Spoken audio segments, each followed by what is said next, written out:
সুপ্রিয় দর্শক, আসসালামু আলাইকুম। আপনাদের সবাইকে স্বাগত জানাচ্ছি এখনকার আলোচনায়।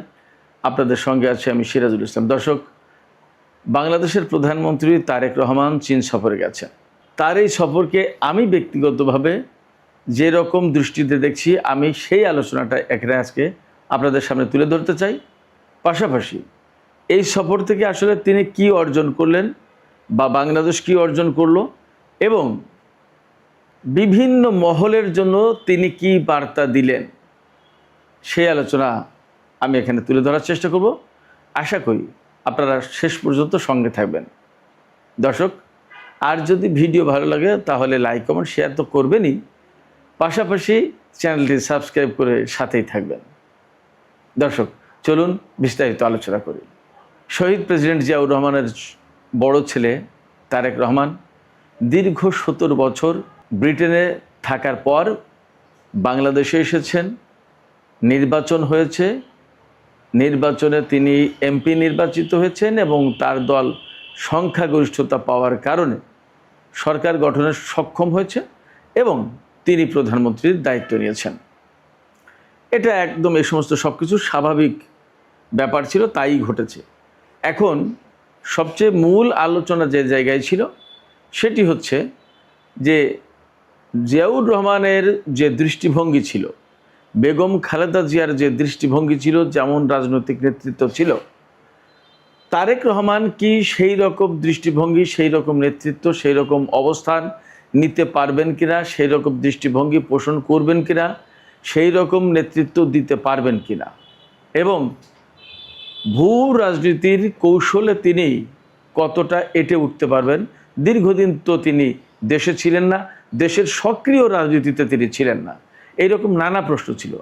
এই জায়গা থেকে কেউ কেউ আগ বাড়িয়ে বা খানিকটা এগিয়ে গিয়ে অনেকটা সমালোচনামুখর হয়ে বলেছেন কেউ কেউ যে তারেক রহমান ভারতের সাথে বিশেষ সম্পর্ক রাখবেন, ভারতের ব্যাপারে নতজানু পররাষ্ট্রনীতি অনুসরণ করবেন এবং তিনি বাংলাদেশের এই মুহূর্তে 24-এর আন্দোলনের পরে বিশেষ করে যে রকমের নেতৃত্ব, যে রকমের অবস্থান নেওয়া দরকার তিনি তা করতে পারবেন না, তিনি সেই রকমের অবস্থান গ্রহণ করতে পারবেন না।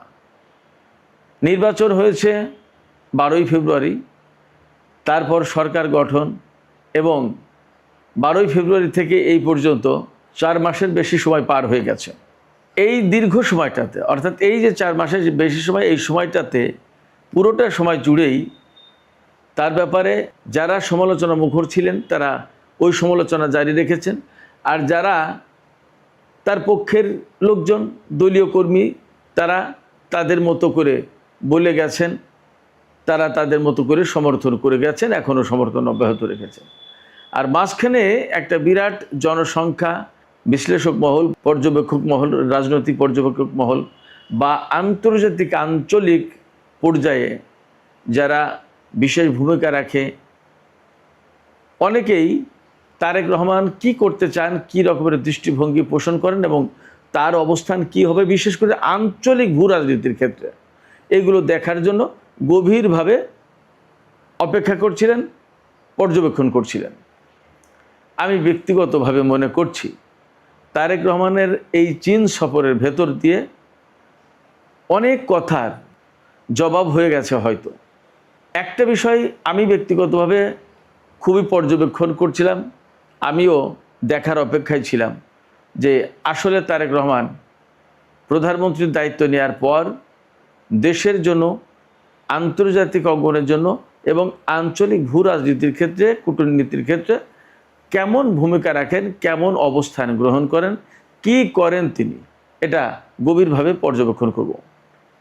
আমি অনেকের মতোই হয়তো স্বাভাবিকভাবেই পর্যবেক্ষণ করার চেষ্টা করেছি এবং আমার কাছে মনে হয়েছে এই যে সফরে গেলেন তিনি, এর আগ পর্যন্ত 4 মাস সময় ধরে যে সরকার পরিচালনা করেছেন, সেই সময়ে কিন্তু অনেক সমালোচনার জবাব তিনি দেননি কথার মাধ্যমে। এই 4 মাস সময় পরে তিনি যখন বলা যায় একেবারে প্রথম সফরেই চীন গেলেন, যদিও মালয়েশিয়া হয়ে গেছেন, কিন্তু কার্যত নানান কৌশল, নানান প্রেক্ষাপট মাথায় রেখে বিবেচনা করে সেখানেও আর এক রকমের কৌশলী ভূমিকা তার ছিল। এই সমস্ত মাথায় রেখে বিবেচনা করে তিনি মালয়েশিয়া হয়ে চীন সফরে গেছেন। এই যে চীন সফরে গেলেন, তিনি এই চীন সফরের ভেতর দিয়ে তিনি অনেক কথার, অনেক সমালোচনার জবাব দিয়েছেন। কথা দিয়ে তিনি কোনো সমালোচনার জবাব দেননি। এই ব্যাপারে তিনি কোনো কথাই বলেননি। তাকে যে ভারতের ব্যাপারে নতজানু পররাষ্ট্রনীতির কথা বলা হচ্ছিল, যে তিনি নতজানু পররাষ্ট্রনীতি গ্রহণ করবেন বা করেছেন, ভারতের কাছে দাসখত দিয়ে তিনি ক্ষমতায় এসেছেন, নানা রকম কথা ছিল। এটা আমিও বোঝার চেষ্টা করছিলাম আসলে তিনি কি করেন, কি বলেন। বিএনপির পক্ষ থেকে তার লোকজন, তার নেতাকর্মীরা নানা রকমের নানা কথাবার্তা বলেছেন, কিন্তু তারেক রহমান এই ব্যাপারে তেমন একটা খুব কিছু বলেননি। বরং আমার মনে হয় যে তিনি অপেক্ষায় ছিলেন যে কথায় নয় কাজেই জবাব হবে। ওই যে কবিতা আছে না, কথায় না বড় হয়ে কাজে বড় হবে। তিনি কাজের ভেতর দিয়ে, বাস্তবতার ভেতর দিয়ে তিনি তার জবাব দিয়েছেন। রবীন্দ্রনাথের একটা গান আছে, সম্ভবত এটা কবিতাও হতে পারে, গান তো আমি শুনেছি, যে অনেক কথা যাও যে বলে কোনো কথা না বলে, তোমার ভাষা বোঝার আশা দিয়েছি জলাঞ্জলি। এই যে চারটা লাইন, এই চারটা লাইন কিন্তু খুব দার্শনিক তত্ত্ব আছে। আবার অনেকে হয়তো রবীন্দ্রনাথের নাম শুনে আবার অনেকে ভাবতে পারেন যে যারা রবীন্দ্রনাথকে পছন্দ করে না তারা হয়তো বলতে পারেন যে রবীন্দ্রনাথের একটা উদ্ধৃতি টানলেন সিরাজ ভাই। আমি আপনাদের কাছে আমার অবস্থান পরিষ্কার করি। সেটা হচ্ছে যে আমি কিন্তু একেবারে, আমি যেহেতু সাংবাদিকতা করি, সেক্ষেত্রে আমার সব মহলে সব জায়গায় মোটামুটি একটা ইন্টারাকশন থাকে, অবস্থান থাকে, যাওয়া আসা থাকে, ইত্যাদি ইত্যাদি। তাই বলে যে আমার ব্যক্তিগত কোনো দর্শন নেই, চিন্তা নেই, আমার কোনো আবেগ অনুভূতি নেই, বা আমার কোনো অবস্থান নেই, পছন্দ নেই, ভালো লাগা নেই, তা কিন্তু না। নিশ্চয়ই আছে। আমি জাতীয়তাবাদী চিন্তা করি, আমি দেশকে নিয়ে ভাবি, আমি ইসলাম সম্পর্কে ভাবি, ইসলামী আচরণ, ইসলামী উম্মা, ইসলামী দর্শন, এগুলো নিয়ে ভাবি, কাজ করি। আবার দেশ এবং দেশের স্বার্থ যখন, তখন কিন্তু আমি একে প্রচণ্ডভাবে অনড় অটল, এখানে কোনো আপোষ হবে না। জাতীয় স্বাধীনতা, সার্বভৌমত্বের যে প্রশ্ন, সেখানে কিন্তু আমি সাংবাদিকতা করি আর যাই করি, ওই জায়গায় একেবারেই অনড় অটল অবস্থান, সেখানে কোনো আপোষ নেই। তো যাই হোক, সাংবাদিকতা করার সূত্রেই বিজ্ঞান, সাহিত্য, সংস্কৃতি, কবিতা, গান, গল্প, ছোট সাহিত্য, উপন্যাস, অনেক কিছুই টাচ করে দেখার প্রয়োজন আসে, প্রশ্ন আসে। তো রবীন্দ্রনাথের যে কথাটা, এটা অনেকটা দার্শনিকের মতো বলছিলাম এই কারণে যে অনেক কথা যাও যে বলে কোনো কথা না বলে, অর্থাৎ কোনো কথা আপনি বলছেন না, কিন্তু এই যে কোনো কথা বলছেন না, এই না বলা কথার ভেতর দিয়েই অনেক কথা বলা হয়ে যাচ্ছে। রবীন্দ্রনাথ এইটাই বলতে চেয়েছেন যে তোমার ভাষা বোঝার আশা দিয়েছি জলাঞ্জলি। অর্থাৎ তুমি যে কোনো কথা না বলে অনেক কথা বলে যাও, তোমার ভাষা বোঝার আশা দিয়েছি জলাঞ্জলি। আমি আর ওই ভাষা বোঝার আশা আর আমি রাখি না। যা হোক, সেটা আরেক দিক। তো তারেক রহমান সম্ভবত এই অনেক কথা না বলে বড় কাজের ভেতর দিয়ে তিনি তার সমালোচকদের জবাব দিলেন। এই জবাবের একটা অংশ তার সমর্থক কর্মী, তার হিতাকাঙ্ক্ষী যারা, তাদের পক্ষেও, মানে তাদের জন্যও হয়ে গেল। তারা হয়তো এতদিন খুব স্ট্রংলি কিছু বলতে পারছিলেন না, এখন হয়তো স্ট্রংলি বলার উপজীব্য উপকরণ পেয়ে গেলেন। যা হোক, আমি যে কথাটা বলতে চাই, মূল আলোচনায় যেখানে যেতে চাই, সেটি হচ্ছে যে প্রেসিডেন্ট জিয়াউর রহমান, তার উত্থান, তার রাজনীতি এবং বাংলাদেশি জাতীয়তাবাদী রাজনীতির যে দর্শন, এইটা গ্রহণের মূল কারণ ছিল যেটা, সেটা তার ভেতরে, তার পেছনে ভারতীয় অনেকটা আধিপত্যবাদী যে নীতি, বা বাংলাদেশের সাথে তাদের যে বড় ভাই সুলভ আচরণ, এই বিষয়ের বিপরীতে দাঁড়িয়ে এই বাংলাদেশি জাতীয়তাবাদী দর্শনের তিনি সূচনা করেছিলেন, যাত্রা করেছিলেন। এবং তার রাজনীতির, তার দর্শনের, তার কর্মকাণ্ডের, তার কর্মসূচির একটা বড় অংশ ছিল ভারতের সাথে চোখে চোখ রেখে কথা বলা, ভারতের সাথে বাংলাদেশের স্বার্থ একেবারে সমানে সমানে আদায় করার চেষ্টা করা, আদায় করার দর্শন। অনেকেই বলে থাকেন যার কারণে তাকে জীবন দিয়ে হয়তো মূল্য দিতে হয়েছে। তিনি যদি হয়তোবা ভারতের ব্যাপারে আপোষকামী অবস্থান বা নরম অবস্থান গ্রহণ করতেন, তাহলে হয়তো তাকে জীবন দিতে হতো না। প্রেসিডেন্ট জিয়াউর রহমান শহীদ হয়ে যাওয়ার পর বেগম খালেদা জিয়া বিএনপির হাল ধরেন এবং তিনিও কিন্তু একই রকমের দর্শন, একই রকমের মনোভাব, একই রকমের চিন্তা সামনে নিয়ে রাজনীতি শুরু করেন। তিনি কিন্তু শহীদ প্রেসিডেন্ট জিয়াউর রহমানের যে মূল নীতি আদর্শ সেই জায়গা থেকে সরে আসেননি। অনেকেই বলে থাকেন যে প্রেসিডেন্ট জিয়াউর রহমান এবং খালেদা জিয়া তাদের দুইজনের মতো তারেক রহমান কি অবস্থান নিতে পারবেন, এবং তিনি যেহেতু দীর্ঘদিন দেশে ছিলেন না সে কারণে তার পক্ষে কি এটা সম্ভব। এই জায়গায় আমিও অনেকের মতোই বিষয়টা দেখতে চেয়েছিলাম। সেই জবাব তিনি এই সফরের ভেতর দিয়ে অনেকটা দিয়ে দিলেন। চীন সফরে তারেক রহমানের যাওয়ার অর্থ এই না যে ভারতের সাথে শত্রুতা তিনি শুরু করেছেন।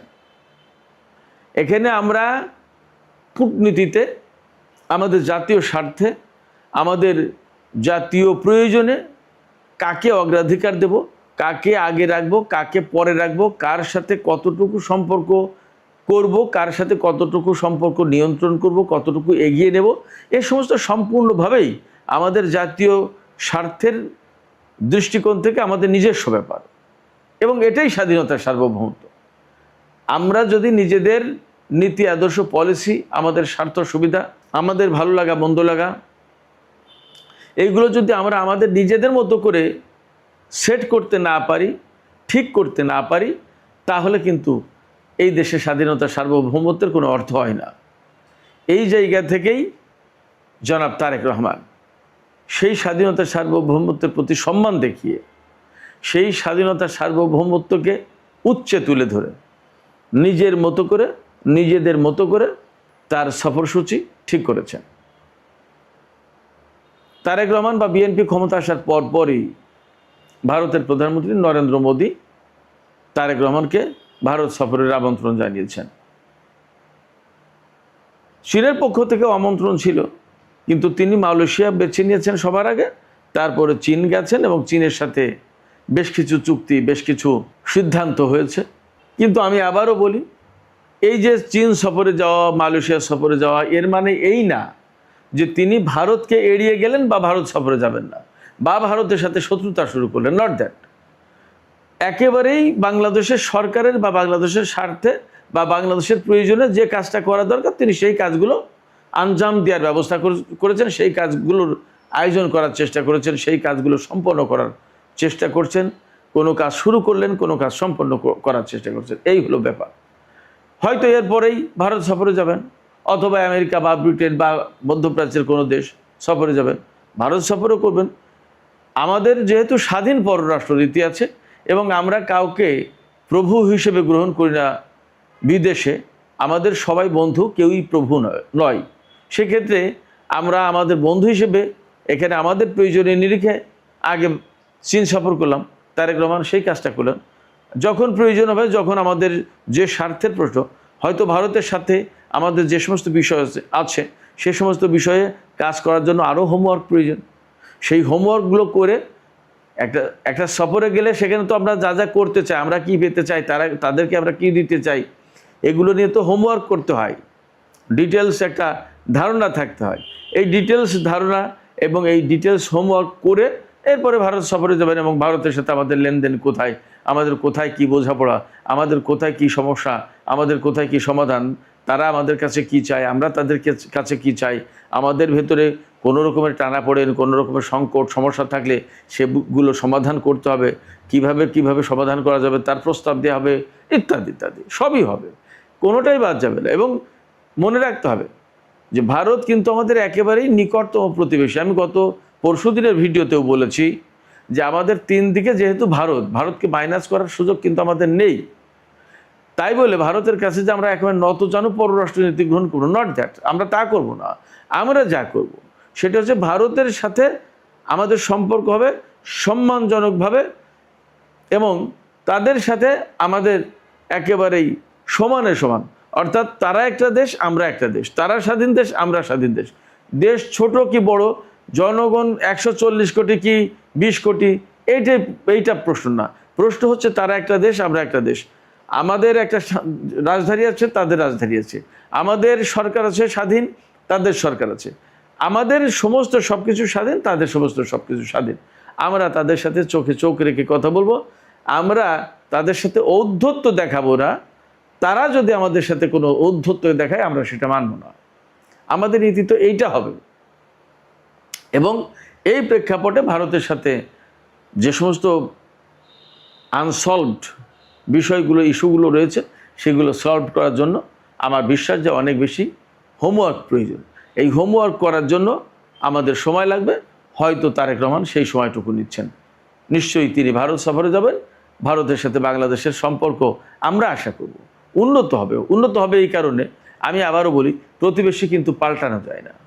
প্রতিবেশী প্রতিবেশীর জায়গায় থাকবে। আমরা যেমন তাদের প্রতিবেশী, তারা আমাদের প্রতিবেশী, অর্থাৎ দুই প্রতিবেশী, তাদের ভেতরে যদি সম্পর্ক সুন্দর না থাকে তাহলে কিন্তু আসলে প্রকৃতপক্ষে একেবারে জীবনটা ঝাঁঝরা হয়ে যায়, তছনছ হয়ে যায়। কেন? প্রতিদিন আপনি সকালবেলায় ঘুম থেকে উঠে প্রতিবেশীর মুখ দেখবেন, আপনি রাতে ঘুমানোর আগ পর্যন্ত প্রতিবেশীর পাশে থাকতে হবে আপনাকে।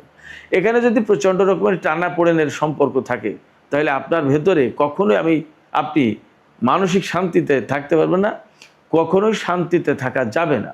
সবসময় ভেতরে ভেতরে একটা অশান্তি, একটা খটমটি সম্পর্ক থাকবে, টানাপোড়েনের সম্পর্ক। এই সম্পর্ক একেবারেই গ্রহণযোগ্য না। এটা কোনো মতেই একটা দেশ, একটা জনপদ বা কোনো ব্যক্তি তার প্রতিবেশীর সাথে বা তাদের প্রতিবেশীর সাথে এইরকম টানাপোড়েনের সম্পর্ক নিয়ে ভালো থাকতে পারে না। আমরা ভারতের সাথে যদি খুবই বাজে সম্পর্কের দিকে নিয়ে যাই, দ্বিপক্ষীয় সম্পর্ক, সেটা কিন্তু আমাদের জন্য যেমন সুখকর হবে না, তেমনি তাদের জন্য সুখকর হবে না। একই রকমভাবে ভারতকেও চিন্তা করতে হবে। যার কারণে এই যে এই সময় পুশিনের যে সংকটটা তৈরি করেছে ভারতের পক্ষ থেকে, এই সংকটটা এখানেই বন্ধ করা উচিত। যা হোক, আমি বলছিলাম চীন সফরের কথা। চীন সফরের কেন জবাবটা হলো, কিভাবে জবাব দিলেন তিনি? ওই যে আগেই বলেছি, অনেকে বলছিলেন যে তারেক রহমান হয়তো নতজানি পররাষ্ট্রনীতি নেবেন ভারতের ব্যাপারে। এখানে যে জবাবটা হলো সেটা হচ্ছে এই, আমি আবারও বলছি যে আমরা বা বাংলাদেশ সরকার বা বাংলাদেশ সরকারের প্রধান নির্বাহী হিসেবে প্রধানমন্ত্রী তারেক রহমান, তিনি এমনটি চাইছেন না যে ভারতের সাথে আমাদের আজই যুদ্ধ লেগে যাক, আজই শত্রুতাপূর্ণ সম্পর্ক শুরু হয়ে যাক, মার কাট সম্পর্ক আমরা চাই না। কিন্তু যেহেতু ভারতের সাথে চীনের একটা ভিন্ন মাত্রার সম্পর্ক, সেই ভিন্ন মাত্রার সম্পর্কের প্রেক্ষাপটে তারেক রহমান যদি সর্বপ্রথম চীন সফর করেন তাহলে স্বাভাবিকভাবেই মানুষ ধরে নেয় যে তিনি ভারতকে এড়িয়ে চীন সফর করলেন। যদিও ভারতকে এড়ানো না এড়ানোর প্রশ্ন না, আমি আগেই বলেছি ভারতের সাথে যে সমস্ত বিষয় রয়েছে সেখানে হয়তো অনেক হোমওয়ার্কের প্রয়োজন, সেইগুলোর জন্য হয়তো he is taking time, but তিনি ভারত সফর করবেন। তারপরেও এটা একটা জবাব হতে পারে তাদের জন্য যারা মনে করে যে তারেক রহমান ভারতের ব্যাপারে নতজানু পররাষ্ট্রনীতি গ্রহণ করবেন। দেখুন, তিস্তা প্রকল্পে যখন বাংলাদেশ সেখানে একটা বাঁধ নির্মাণ করবে, পানি ধরে রাখার ব্যবস্থা করবে, আমাদের উত্তর অঞ্চলে জনজীবনকে স্বাভাবিক করবে তিস্তার পানির মাধ্যমে, অথচ ভারত তিস্তার পানি দিয়েই আমাদের উত্তর অঞ্চলের জনজীবন মারাত্মক রকমের সংকটাপন্ন করে তুলেছে। কীরকম? ওই যে গ্রীষ্মকালে পানি না দিয়ে আর বর্ষাকালে পানি দিয়ে, অর্থাৎ পানি দিয়েই আমাদের জনজীবন সেখানে দুর্বিষহ করে তুলেছে। সেই তিস্তা প্রকল্পের যখন সমাধান করতে যাই আমরা, তার মানে দাঁড়ায় ভারত যেটা চাইছে, ভারত যেটা করছে তার বিপরীতে আমরা অবস্থান নিলাম। তারেক রহমান তো সেই কাজটা করেছেন এবং সেই কাজে ভারতের একেবারে বলা যায় যে জানি শত্রু যেটা চীন, সেই জানি শত্রুর সহযোগিতা নিচ্ছে। তাহলে এটা কার্যত ভারত যে দৃষ্টিভঙ্গিটা পোষণ করে আসছে তিস্তার ব্যাপারে, দীর্ঘদিন যাবৎ তিস্তার চুক্তি হবে হবে করে ঝুলিয়ে রেখে আমাদেরকে সেই চুক্তি দেয়নি এবং আমাদেরকে সেই চুক্তির বা তিস্তার সুফল পাওয়ার সুবিধা থেকে বঞ্চিত করেছে। সেই জায়গায় চীনের সাথে এই ব্যাপারে সমঝোতা করে বা চুক্তি করে বা তাদের সাথে আলাপ আলোচনা করে অনেক বড় কিছু করতে যাচ্ছেন এবং এটা অলরেডি ডিসাইডেড। সেক্ষেত্রে এটা কি নতজানু পররাষ্ট্রনীতির ভিতরে পড়ে না। সীমান্তে যখন পুশিন করছে বা করার চেষ্টা করছে। একটা মানুষকেও তো আজ পর্যন্ত আমি যতদূর জানি একজন সাংবাদিক হিসেবে খবর রাখি, সাংবাদিক হিসেবে না বলেও সংবাদকর্মী হিসেবে বলেন আপনারা, একজন সংবাদকর্মী হিসেবে যখন খবর রাখি, এখনও পর্যন্ত একজন ব্যক্তিকেও ভারতের বিএসএফ বাংলাদেশের ভেতরে পুশিন করতে পারেনি। হ্যাঁ, এই সমস্যাটার সমাধান হওয়া দরকার। কীরকম? আমাদের বাংলাদেশের কোনো মানুষ যদি অবৈধভাবে ভারতে থাকে, তাহলে আসলে থাকা উচিত না, তাদেরকে ফেরত আনা দরকার। কিন্তু তার একটা প্রক্রিয়া আছে, একটা সুন্দর রূপ আছে, সেই সুন্দর রূপে সেই সুন্দর প্রক্রিয়া অনুসরণ করতে হবে। এটা নিয়ে হয়তো আলাপ আলোচনা হবে। বাট সরকারের পক্ষ থেকে তো বিজেপিকে একদম কড়া নির্দেশনা দেওয়া হয়েছে যে সীমান্তে ভারতের এই তৎপরতা কোনোভাবেই যেন গ্রহণ করা হয় না, মেনে নেওয়া হয় না। এবং আমরা দেখেছি যে বিজেপির পাশাপাশি সীমান্তে সাধারণ মানুষ কীভাবে বিএসএফের মুখোমুখি দাঁড়িয়ে এই পুশিনের চেষ্টা বারবার ব্যর্থ করে দিচ্ছে। সেক্ষেত্রে বাংলাদেশের মানুষ যেটা প্রত্যাশা করে, একজন সরকারের প্রধান ব্যক্তি হিসেবে কেন তারেক রহমান সেদিকে যাবেন না? অবশ্যই যাবেন, না যাওয়ার কোনো কারণ নেই। এবং তিনি যদি না যান এবং জনমত যদি তিনি বুঝতে বা পড়তে রিড করতে ব্যর্থ হন, তাহলে সামনে ক্ষমতা ছাড়া না ছাড়ার কিন্তু প্রশ্ন আছে, কারণ নির্বাচন তো আবার হবে। এই সমস্ত সব বিষয় কিন্তু তাকে মাথায় রাখতে হচ্ছে। অতএব চীনের সাথে কেমন সম্পর্ক করা উচিত, ভারতের সাথে কেমন সম্পর্ক করা উচিত, আমাদের স্বাধীনতার সার্বভৌমত্ব, আমাদের জাতীয় স্বার্থ, এই জায়গায় কেমন অবস্থান গ্রহণ করা উচিত, আমাদের কূটনৈতিক অবস্থানটা কি হবে, আমাদের বহির্বিশ্বে এবং আঞ্চলিক ভূ রাজনীতির ক্ষেত্রে অবস্থান কি হবে, সমস্ত সব কিছু তার মাথায় রাখতে হচ্ছে। না রাখলে তো তিনি পরবর্তী নির্বাচনে বৈতরণী পার করতে পারবেন না। তাহলে অতএব এই বিষয়গুলো তাকে মাথায় রাখতে হচ্ছে, তিনি মাথায় রেখেছেন এবং সেইভাবেই এগিয়ে যাচ্ছেন। অনেক মানুষের অনেক প্রশ্নের জবাব তিনি কোনো কথা না বলে অথবা অল্প কথায় দিয়ে দিলেন। আমি এখন ছোট্ট করে একটু বলি একটা পয়েন্ট। 15 দফা যৌথ ঘোষণা হয়েছে। সর্বপ্রথম প্রেসিডেন্ট জিয়াউর রহমান যখন চীন সফরে গিয়েছিলেন তখন একটা যৌথ ইশতেহার ঘোষণা হয়েছিল। 2005 সালে যখন বেগম খালেদা জিয়া সরকারে, তখন দ্বিতীয়বার যৌথ ইশতেহার ঘোষণা হয়েছিল চীন সফরে গিয়ে। আর এই তৃতীয়বার 2026 সালে তারেক রহমানের সময় চীনের সাথে বাংলাদেশ সরকারের যৌথ ইশতেহার ঘোষণা হলো। এটা অনেক বড় গুরুত্ব বহন করে। এই যে যৌথ ইশতেহার অনেক বড় গুরুত্ব বহন করে। যৌথ ইশতেহার মানে কি? রাজনৈতিক দলগুলো নির্বাচনের আগে ইশতেহার ঘোষণা করে না, তারা কি কি করতে চায় দেশের জন্য, মানুষের জন্য, সমাজের জন্য, তার একটা ডিক্লারেশন দেয়। এই যৌথ ঘোষণায় চীন এবং বাংলাদেশ কি করবে তার একটা ঘোষণা এসেছে। আমি এখানে একটা মাত্র পয়েন্ট আলোচনা করি, একটা মাত্র পয়েন্ট যেটা খুব গুরুত্বপূর্ণ, আপনাদের ভিতরে সবচেয়ে বেশি প্রত্যাশা। 2+2 কৌশলগত যে আলোচনা হবে এই ব্যাপারে চীন এবং বাংলাদেশ সম্মত হয়েছে। 2+2 কৌশলগত আলোচনাটা কি জানেন? 2+2 কৌশলগত আলোচনা হচ্ছে যে আমাদের বাংলাদেশের পক্ষ থেকে একজন পররাষ্ট্রমন্ত্রী এবং একজন প্রতিরক্ষামন্ত্রী আলোচনা করবেন চীনের একজন প্রতিরক্ষামন্ত্রী এবং একজন পররাষ্ট্রমন্ত্রীর সাথে। অর্থাৎ এই যে 4 জন মন্ত্রীর একটা বৈঠক, এক অনুষ্ঠানে এক বৈঠকে এই 4 মন্ত্রী বসবেন এক টেবিলে, এ পাশে 2 জন, ওই পাশে 2 জন। এই আলোচনা, এই বৈঠকটা আন্তর্জাতিক ক্ষেত্রে, কূটনৈতিক ক্ষেত্রে, দ্বিপক্ষীয় সম্পর্কের ক্ষেত্রে অত্যন্ত গুরুত্ব বহন করে। এই আলোচনায় কি কি হবে? এই যে 2+2 কৌশলগত যে আলোচনা, সেখানে সামরিক কৌশলগত বিষয় নিয়ে আলোচনা হয় এবং সামরিক কৌশলগত সহযোগিতা বাড়ে। এই রকমের আলোচনার প্রেক্ষাপটে 2 দেশের ভেতরে যৌথ মহড়া, সামরিক সহযোগিতা, প্রশিক্ষণ, অস্ত্র ক্রয়, প্রযুক্তি বিনিময়, এগুলো বাড়ে এবং এগুলো সহজ হয়। আঞ্চলিক নিরাপত্তা নিয়ে সমন্বিত কোঅর্ডিনেটেড অবস্থান গ্রহণ করা সহজ হয় বা গ্রহণ করা যায়। সাইবার নিরাপত্তা এবং সন্ত্রাসবাদ দমন নিয়ে আলোচনা হয়, কর্মসূচি গ্রহণ করা হয়, পারস্পরিক সহযোগিতা বাড়ে। সামুদ্রিক নিরাপত্তা এবং গোয়েন্দা তথ্য বিনিময় জোরদার হয়।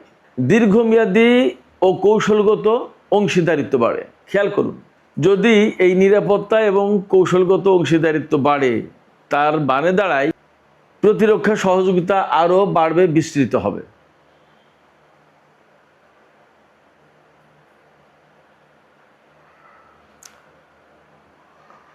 প্রতিরক্ষা ও প্রতিরক্ষা প্রযুক্তি নিয়ে দীর্ঘমেয়াদী পরিকল্পনা করা সহজ হয়।